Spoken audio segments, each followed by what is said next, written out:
All right, guys, like I said in the last video, decided on a Sunday to come out here because, take a look at this. Got Cole here. Cole's going to help me. He wants to make some extra cash, and I'm going to show him a little bit about building some walls. So we're going to work on building this wall right here. It's another long wall, and I think Cole's either going to run the Kubota or the Magni. Haven't decided yet. We'll let him kind of feel out both and see which one he feels more comfortable. I do think that the skid loader will be the most comfortable because you're just going to have to literally lift it into place, and I'm just going to tell you what to do so we can synchronously do what we did on this big back wall when Greg was here.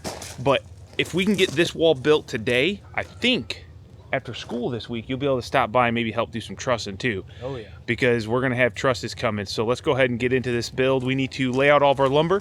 We got it all over here. It's a gorgeous day. They're calling 70s in the 10-day still here in November. Northern Illinois. November. All right, let's get to work.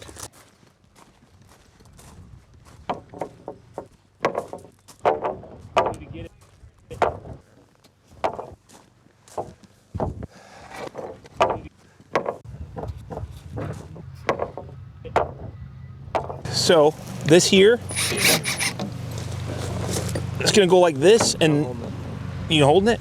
Well, we got to move this post just a little bit. That'll be good. So all these are gonna flush up with the, oh, there we go.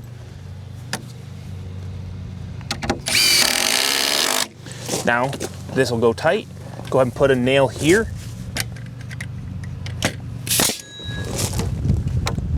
Wait, what? Yep, just like normal. Oh, okay. You'll hit 3 plies. And then go ahead and hit that guy down there.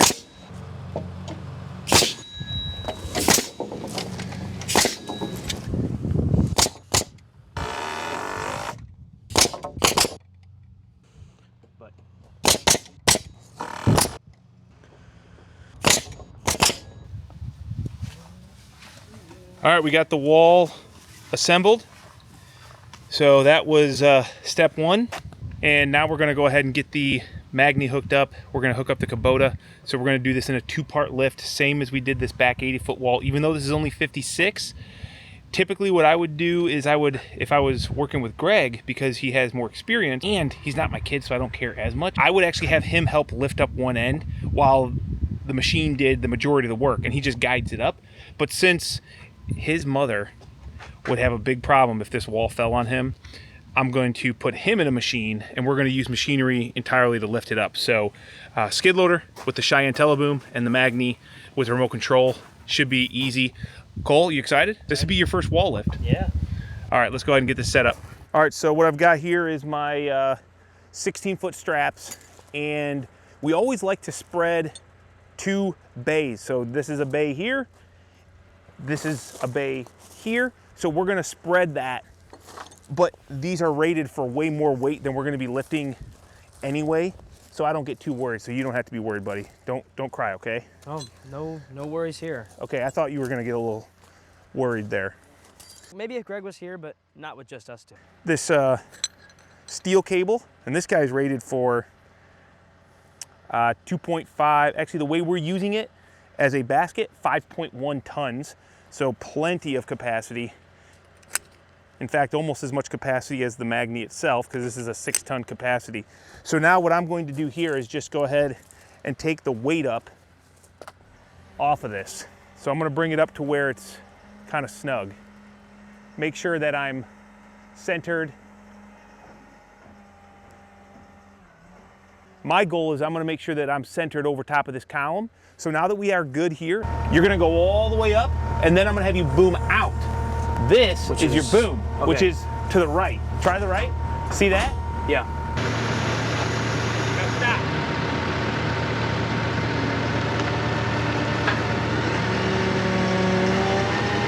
Oh, that's my fault. That's my fault.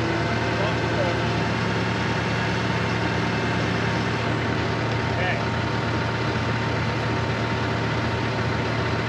You stay close. Okay.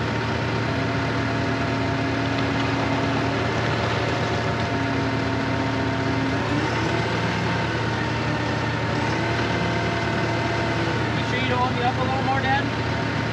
Yeah, go ahead and move out a little. dude. That's good. Okay. I gotta bring it all over.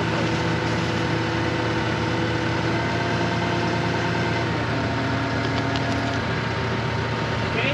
Now I'm going to let's see. I'm gonna boom out.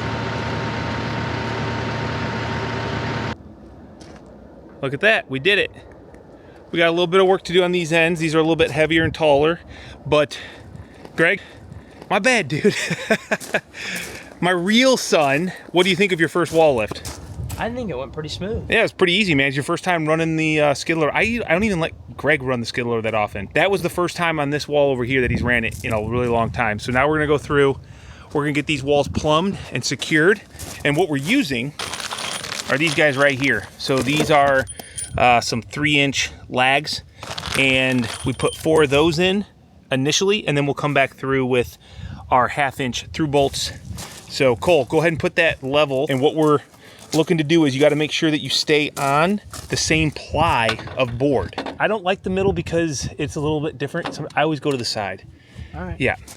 And then what you're gonna do, we can turn this on, and it's almost impossible to be perfect because it's so sensitive. We're looking for 90. So you see these little arrows? Yep. It's saying you need to push it out. So you're gonna push the whole wall, and you're gonna get it to 90 or as close as possible. And what I do is if I turn the beeper on, at least I can hear that you're bouncing. Hear that? So you're gonna get it close, see? And then I'll get a screw in, okay? Okay. All right.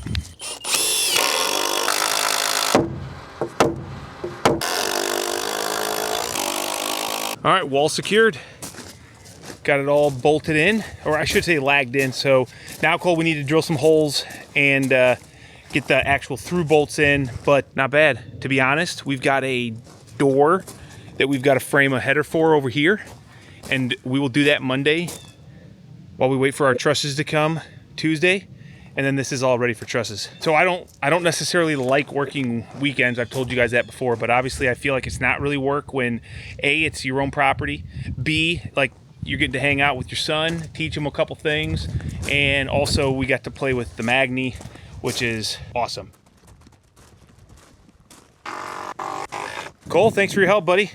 Had a blast. Yeah, I suppose I gotta pay you though, huh? You know, I used to help my dad just for fun. Not me. I got something to buy.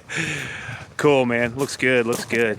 That's it for today. We got family dinner tonight, so we're gonna call it, enjoy the rest of our Sunday fun day, and we'll just go ahead and roll this right into Monday, where we'll finish up probably this back end wall here, which is probably the most complicated wall, and then door headers, and we'll be ready for trusses. All right, we got the 3 main walls up. We've got one more major component to go up before we do our trusses, and that is this overhead door. And believe it or not, I haven't actually decided if I'm going to do a 16-foot tall door or a 14-foot tall door, Greg. Well, you gotta decide because we need to get this framed up. Yes, I do need to decide quickly. But the other thing that I have time to think about, because we've got this huge pile of lumber here, and the boards we need for the garage door header are the very 4 boards that make up the very bottom. So it's very nice of the picker for this lumber to do that to us. Not that they knew any better, but so Greg and I are going to get warmed up real quick doing a bunch of material moving.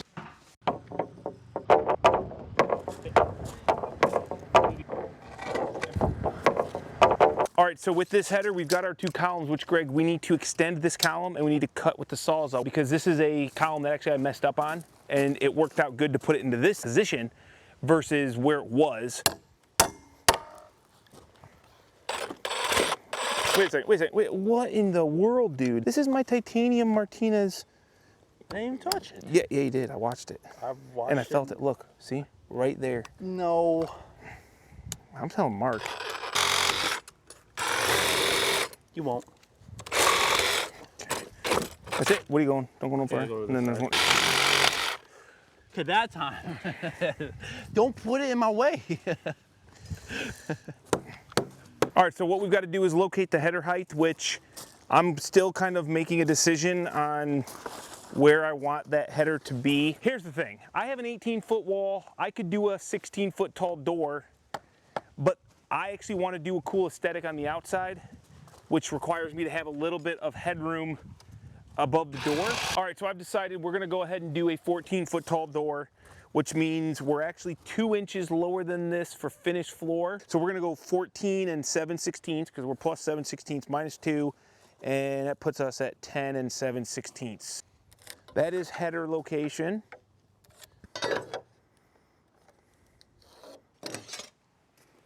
Want that and this.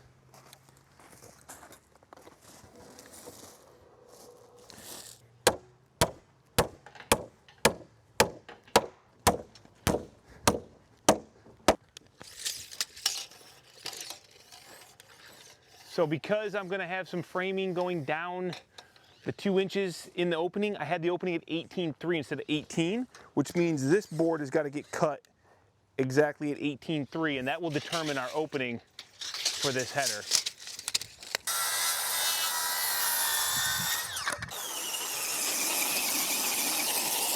All right, so this is our stiffener board that we ripped down to the exact depth or width of our column.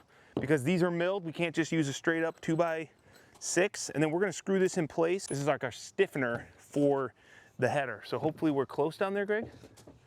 Yeah. Yeah? It's like perfectly square on the thing. Don't get that often. But this is gonna stiffen up our 2x12, give us a nice solid bottom, and space out the header appropriately. Right there.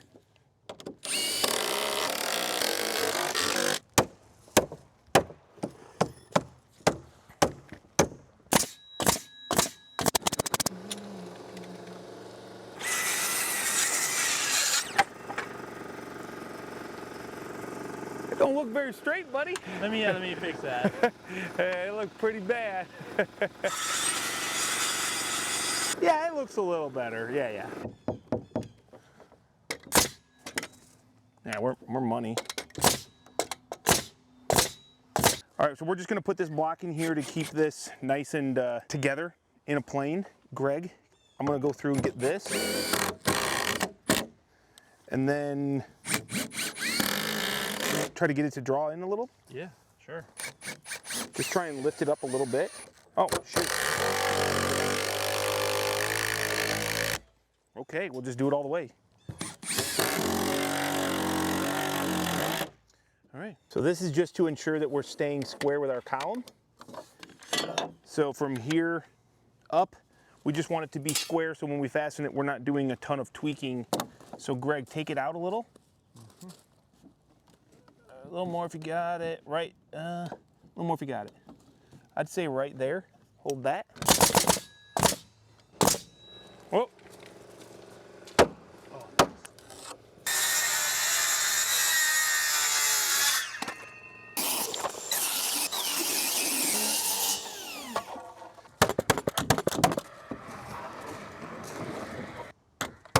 I don't think I've ever seen you reverting. No? No.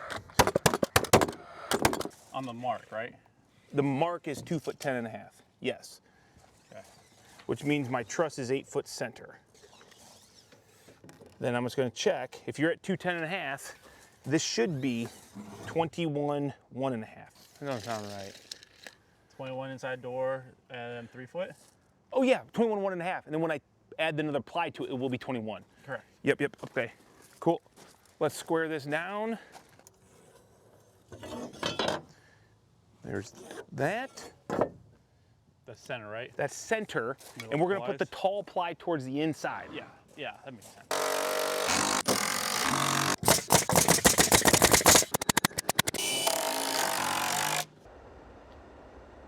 What?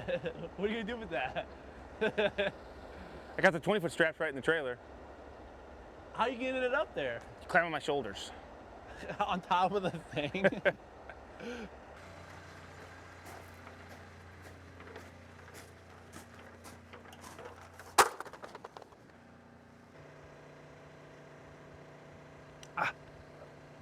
It's that.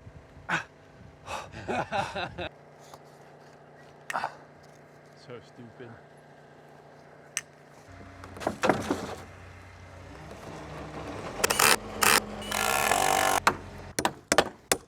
We still got some framing to, like, you know, get it really rock solid and finished.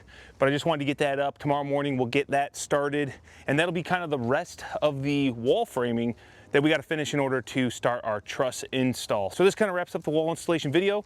We do have a wall on the other end that's a little bit unique, and honestly I still haven't got 100% of the details figured out because it's doing a design that we've never done before. But we're gonna save that for another video. So I'm gonna go ahead and get out of here. It's getting dark, clean it up, and we'll catch you guys on the next video. Make sure you hit that subscribe button to follow along with this build. And of course, as always, maybe smash that thumbs up button if you enjoyed the video.